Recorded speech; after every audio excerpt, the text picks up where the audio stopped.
Do you think there would have been this much activity and flurry of gathering this intel if the White House was confident that Mrs. Clinton was ultimately going to win? I mean, you heard Catherine Herridge say there that this is highly unusual, that it would be disseminated in the way that it was. Normally, it would have been done privately and with a very select group of people.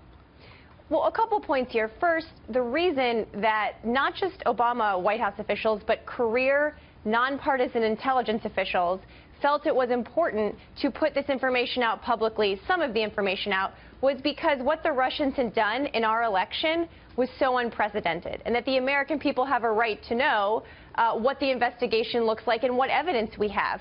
But, you know, I've talked to a lot of career, again, nonpartisan former colleagues in the intelligence community over the past few days about some of these issues.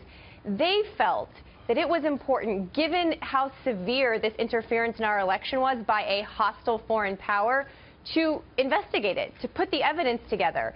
And all you have to do is look at the reporting on Jeff Sessions over the past 24 hours to know that there are a lot of unanswered questions here. That's why you're going to see more calls for investigations. And I think that's why this is probably the tipping point for getting a special prosecutor. Well, the FBI has been investigating for months. I mean, more than a year. Those investigations were already underway. They were fully, in process.